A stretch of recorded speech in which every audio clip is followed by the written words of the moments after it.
Hello, I'm Sarah, a 29-year-old woman, and I've just recently gotten divorced. It happened because my husband, or rather ex-husband, was a cheating douchebag. But the way I found out was not the way I thought it would go. There was something good that came out of it, at least. But let me first tell you about how we met. I met Gavin at a bar. He happened to be there for some work-related party. He was the one that approached me, and he pretty much kept me company the entire night. I must admit that I was very insecure about myself, so to get that much attention from a man was nothing short of an ego boost. Anyway, after we met for the first time, we went out on a couple of dates. I found out that he was 6 years older than me, but I didn't mind that because I had always had a thing for older men. He was also surprisingly a lot more charming than he was at the bar. We went on multiple dates until we decided we wanted to make our relationship official. Before I continue, I should tell you that my big dream has always been to own my own place. My parents lived way too far away for me to live with them, and I didn't want to always live on a lease. My parents helped me with half the down payment while I worked my butt off for the other half. Anyways, Gavin and I dated for around 2 years before we decided to tie the knot.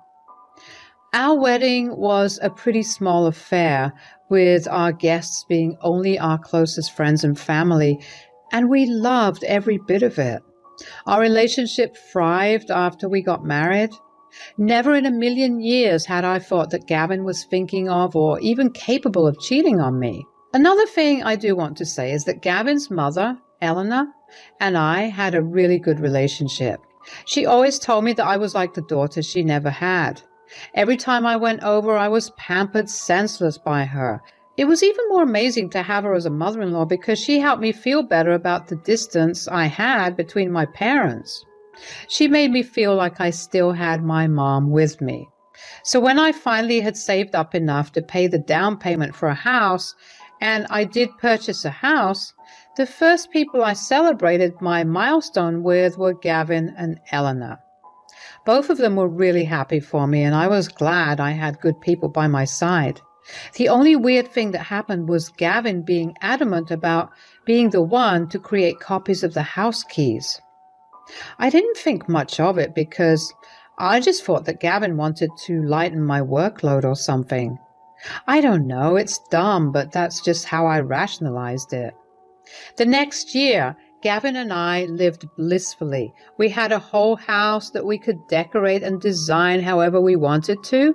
Gavin and I took up several renovation projects that I thought brought us only closer because it entailed spending a lot of time together.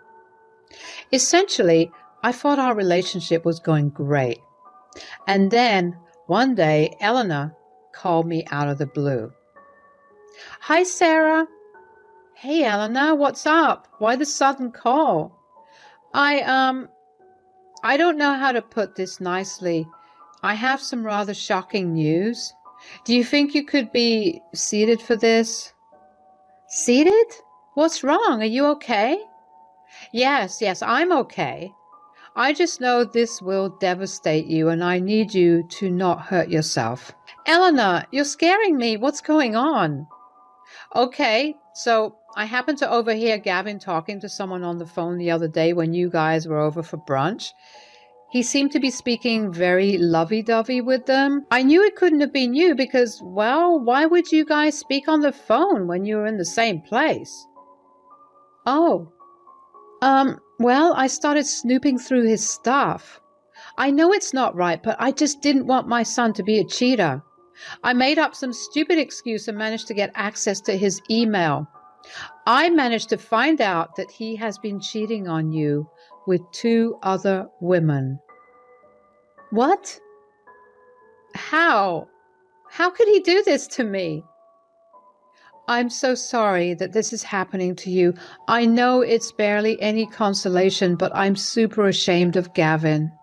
I'm just so broken right now. Why would he do something like this? Wasn't I enough for him?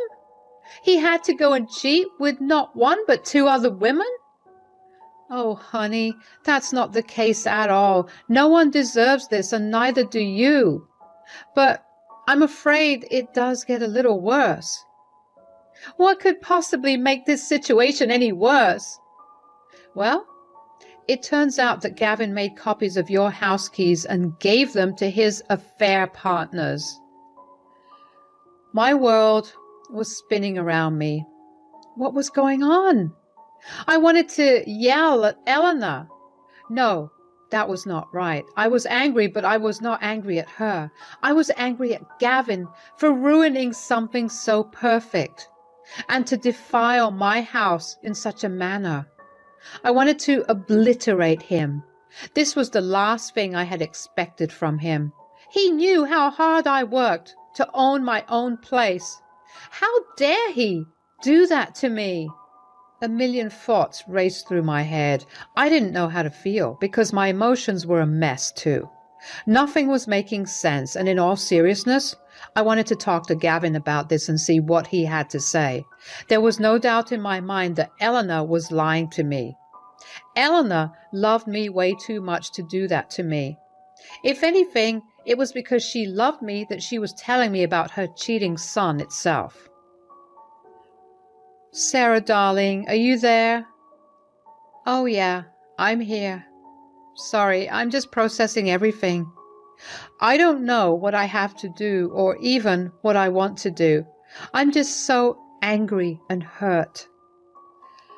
I may have an idea if you're up to it. Oh, what is it?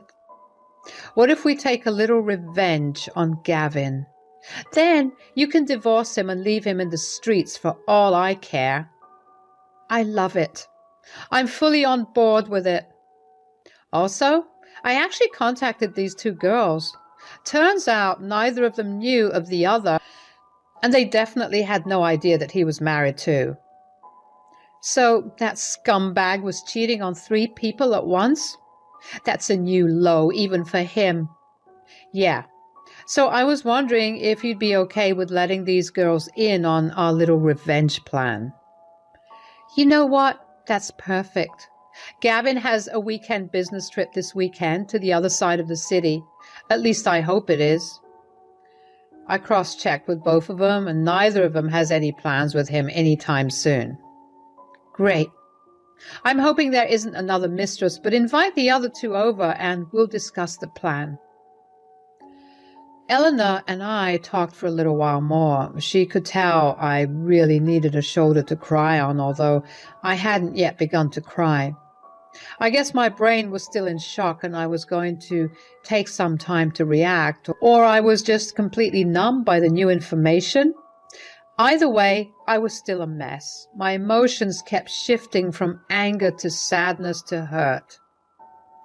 Eleanor helped calm me down a little. She also helped me figure out how to treat Gavin normally until his business trip.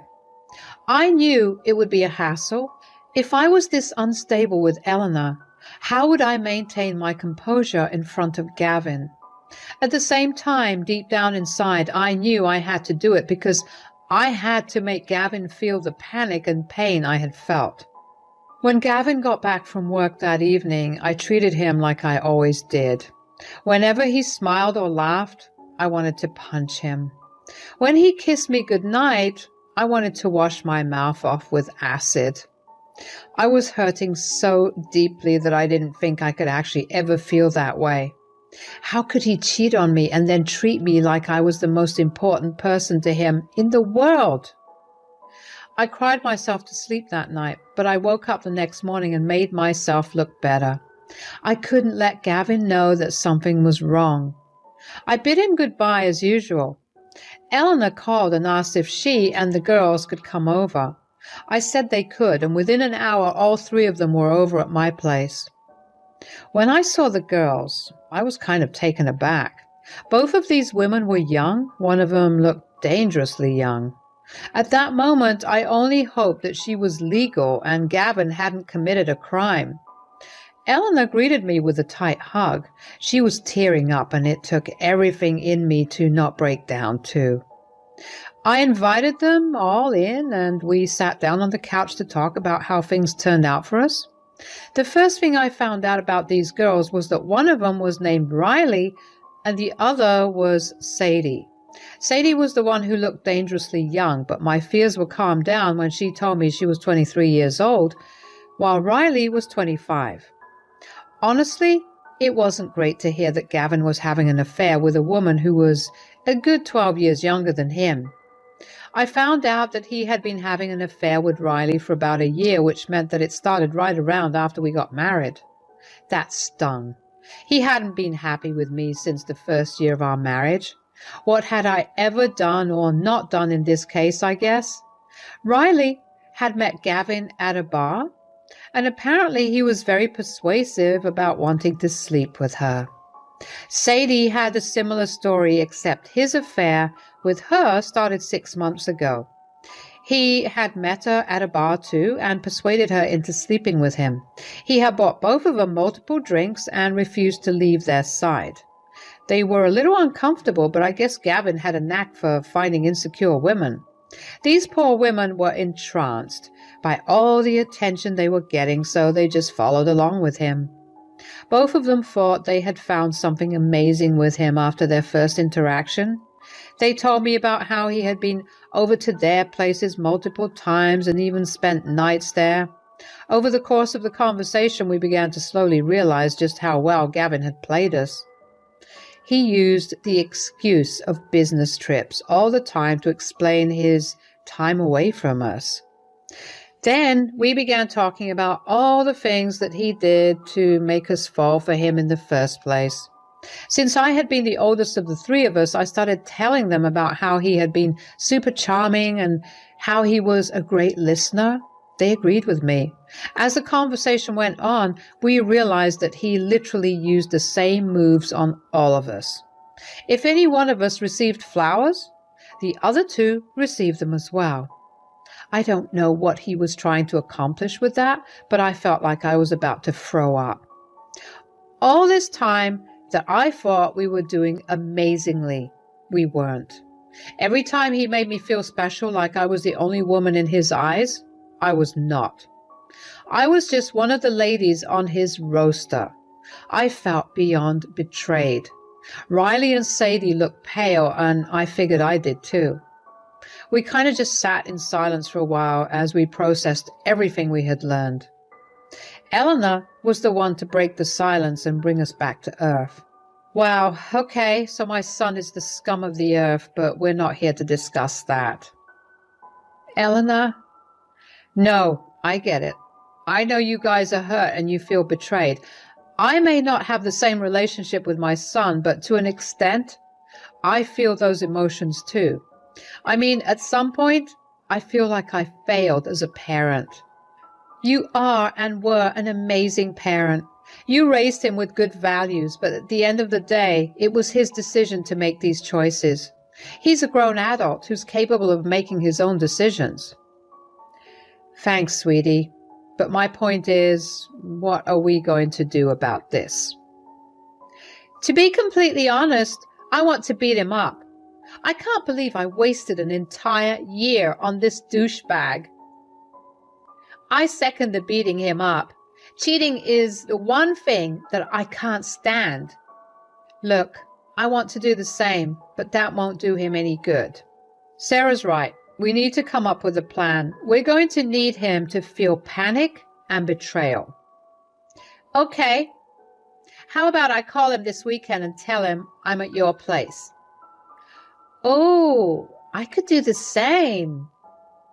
Yeah, and since he'll be away, he'll be panicking about our meeting. And what if he does manage to make it back home that night? We'll just be sitting inside, home, and looking like we're the best of friends. That's smart. That will definitely make him sweat even more. Yeah, then you can slap him with the divorce papers and we can, well, slap him if we feel like it. I won't stop you guys from doing that. And if it's any consolation, we signed a prenup. So when we get divorced, he'll literally have nothing. That makes me feel really good. He deserves nothing, and I'm glad he'll get what he deserves. Good. Now we have a plan in place. Sarah, let's get your divorce filed and then we'll work out the rest of the plan. We still had about 2 days till Gavin's trip. I don't know where I got my self-control or my patience from, but I was grateful that I had found it. I managed to keep the act up regardless of every instinct I had to confront him. I stopped crying because, as messed up as it seemed, I guess it felt a little nice to know that I wasn't in this all alone. There were other women who were hurt too, and if not for myself, I knew I needed to avenge these women. Riley, Sadie, Eleanor, and I had created a group chat. We kept each other updated there. I wasn't worried about Gavin snooping through my phone because he had never shown any interest in anything I ever did, which I now realize might have been because he was too busy cheating on me. Anyways, whenever Gavin left for work, Eleanor would come over and we'd go to the law firm and get the divorce filed and the papers printed. By the time it was time for Gavin's trip, everything had been set up. Sadie, Riley, and Eleanor came over about an hour after Gavin left. We all kind of just hung out and talked about how we were feeling. The girls shared the same sentiment of not feeling alone in all of this with me. I was glad that we all felt connected in some weird, messed up way. Eleanor lent us a solid shoulder to cry on. I knew she was hurting too, but I was glad that she never put her hurt over ours, and that she recognized the difference between our hurt. I waited until Gavin texted me another hour later that he reached his location to give Riley the go. She then picked up her phone and called Gavin. She had the phone on speakerphone. Gavin sounded pleasantly surprised to see her call him. Riley acted all excited and told him that she was coming over in half an hour because she had a surprise for him. Gavin sounded a little frantic. He kept trying to convince her not to go, but Riley was adamant and told him that she would be there before hanging up. Sadie waited about 15 minutes before she called Gavin. Unlike when Riley called, Gavin sounded snappy when he picked up Sadie's call. He asked her what she wanted, and she replied that she was 15 minutes away from the house. She told him that she would wait for him inside. If Gavin was just a little frantic before, now he was fully panicking. He once again tried to tell Sadie that he was out of town and asked her not to go there, but Sadie told him she walked long enough and she was tired and she just wanted to rest. She hung up the phone on him before he could get a word in. I have to admit, I felt this huge rush of adrenaline after this. Just the thought of how much Gavin must have been panicking sent a rush of happiness and satisfaction all throughout my body. I couldn't wait to see his face when he got back. Since the big part of our plan was done, we decided to make ourselves some drinks to make what was about to happen even more entertaining. When the drinks began to kick in a little, we all couldn't help but laugh at how stupid Gavin was to give both of them copies of the keys to my house, especially when I literally worked from home. Somehow and somewhere along that time that we waited for Gavin to return, we began to heal a little. We began to see the truth and accept the reality of Gavin, and it felt refreshing. About 2 hours after we had called Gavin, we heard his car pull up in the driveway. By that point, we were pretty tipsy and unable to contain our excitement.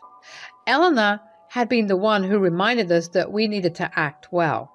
We put on our best sober faces and readied ourselves to face Gavin and tear him down. Gavin quite literally burst through the door. "Babe, Oh! What's going on here?" "Oh, I invited your mom over." "Yeah, that's cool, but what about the other people here?" "Them? These lovely women showed up at my place and they seem to know you, so I invited them in."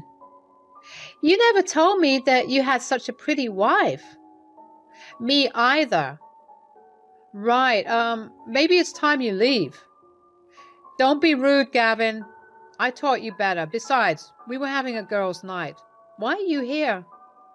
"Yeah, why are you here? I thought you were away on a business trip." "A business trip? Is that why you couldn't spend time with me this weekend, even though we always spend time together every third weekend?" Oh my God, he does that with you too. Me too. Look, guys, no, don't want to hear anything.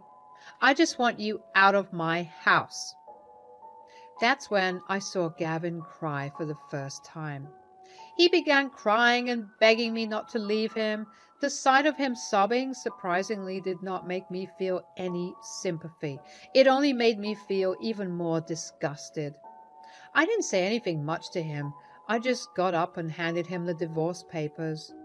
Gavin was a mess. He turned to his mother, but Eleanor just looked away. He tried to appeal to her, but she told him that he was dead to her. He truly looked like a man who had lost it all, and no sight was as satisfying as that. Riley and Sadie didn't slap him, but they did throw the copies of the house keys he had given them in his face and left. I had a bag packed and ready for him to take. I got it out and threw it at him.